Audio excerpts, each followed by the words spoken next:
আসসালামু আলাইকুম viewers, welcome to mother cooking channel. আজকে আমি আপনাদেরকে রান্না করে দেখাবো টমেটো ভাজি। আজকে আমি আপনাদেরকে এমন এক প্রসেসে টমেটো ভাজি করে দেখাবো, রান্নার পর এই ভাজিটা গলে যাবে না এবং খেতে কিন্তু খুবই ভালো লাগবে। আর এই টমেটো ভাজিটা দিয়ে আপনারা পরোটা, রুটি, ভাত খেতে পারবেন। টমেটো ভাজি করার জন্য আমি এখানে প্রায় 500 গ্রামের মতো টমেটো নিয়ে নিয়েছি। আর এই টমেটোগুলোকে আমি ভালোভাবে ধুয়ে ছোট ছোট করে কেটে নিয়েছি।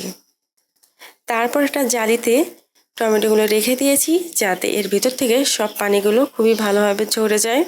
নিয়েছি পেঁয়াজ কুচি হাফ কাপ, ধনিয়া পাতা কুচি 1/4 কাপ, কাঁচামরিচ 4টি। আর এই 4টি কাঁচামরিচকে আমি মাঝ বরাবর কেটে নিয়েছি। রসুন কুচি 2 টেবিল চামচ। এখন আমি চুলার উপর একটি কড়াই বসিয়ে দেব। তারপর চুলাটি অন করে চুলার আঁচ মিডিয়ামে রাখবো। দিয়ে দিচ্ছি সয়াবিন তেল 4 টেবিল চামচ। তেলটা হালকা গরম হয়ে এলে দিয়ে দিচ্ছি জিরা 1 চিমটি পরিমাণে।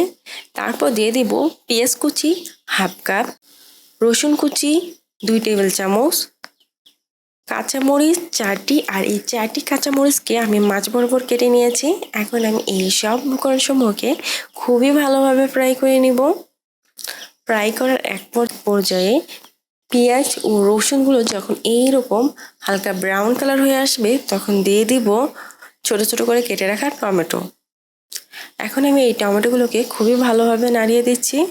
আর এর সময় কিন্তু চুলার আঁচ অবশ্যই মিডিয়ামে রাখতে হবে, খুব বেশি কম রাখা যাবে না। আর খুব বেশি কম রাখলে এই টমেটোটা ভাজি না হয়ে বরং গলে গিয়ে অন্য কিছু হয়ে যাবে। তাই এ সময় আমি চুলার আঁচ মিডিয়ামে রাখছি। দিয়ে দিচ্ছি ধনিয়া পাতার মোটা ডালগুলো। এখন আমি আবারও এই সব উপকরণসমূহকে অনবরত নাড়িয়ে নাড়িয়ে রান্না করছি। এই টমেটো ভাজিতে আমি কোনো প্রকারের পানি ব্যবহার করব না। এই টমেটোটায় যে পরিমাণে পানি আছে সেটাতেই আমি এই টমেটোগুলোকে খুবই ভালোভাবে কুক করে নিব। আর অবশ্যই এই ভাজিটা অনবরত নাড়িয়ে নাড়িয়ে রান্না করতে হবে, নতুবা কিন্তু তলানিতে লেগে যাওয়ার সম্ভাবনা থাকতে পারে। আপনারা দেখতে পাচ্ছেন আমি অনবরত নাড়িয়ে নাড়িয়ে এই ভাজিটা রান্না করে নিচ্ছি। ফ্রাই করার এক পর্যায়ে আপনারা দেখতে পাচ্ছেন এই সময় টমেটোতে কোনো প্রকারের পানি নেই এবং টমেটোগুলো তেলের উপর ফ্রাই হচ্ছে।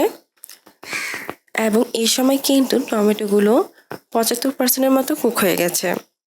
এখন আমি দিয়ে দেব লবণ পরিমাণ মতো। তারপর আমি এই ভাজিগুলোকে খুবই ভালোভাবে নাড়িয়ে দিচ্ছি। আর এই সময় একটা বিষয়ে সাবধান থাকতে হবে যে টমেটো দেওয়ার সাথে সাথে আপনারা কখনোই লবণ দিবেন না, এতে করে কিন্তু টমেটোগুলো গলে যাবে এবং ভাজিটা কিন্তু পারফেক্টলি হবে না। টমেটোগুলো যখন 75 থেকে 80% কুক হয়ে যাবে তখনই কিন্তু লবণটা দিতে হবে, এতে করে কিন্তু ভাজিটা পারফেক্ট হবে।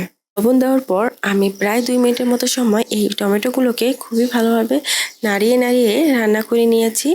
আর এই সময় কিন্তু টমেটোগুলো খুবই ভালোভাবে কুক হয়ে গেছে। এখন আমি দিয়ে দিব ধনিয়া পাতা কুচি। আর আপনাদের যদি কারো মনে হয় যে টমেটোটা খুব ভালোভাবে কুক হয়নি তাহলে এই সময় চুলাটি অফ করে ঢাকনা লাগিয়ে প্রায় 3 থেকে 4 মিনিটের মতো সময় চুলার উপর বসিয়ে রাখবেন। আমার ভাজিটা প্রায় হয়ে গেছে, তাই আমি চুলাটি অফ করে দিচ্ছি।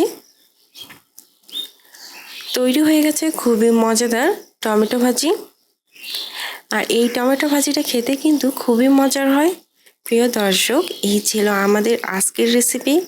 মাদার কুকিং চ্যানেলের আরও এক্সাইটিং রেসিপি নিয়ে আপনাদের সামনে আবার উপস্থিত হব। ভিউয়ার্স, আপনাদের সকলকে অনেক অনেক ধন্যবাদ জানাচ্ছি পুরোটা সময় আমাদের সাথে থাকার জন্য। আমি উইশ করব আপনারা সবাই ভালো থাকবেন, সুস্থ থাকবেন এবং মাদার কুকিং চ্যানেলের সাথে থাকবেন। এই চ্যানেলে নতুন হয়ে থাকলে চ্যানেলটি সাবস্ক্রাইব করুন এবং ভালো লাগলে লাইক, কমেন্ট ও শেয়ার করুন। ধন্যবাদ।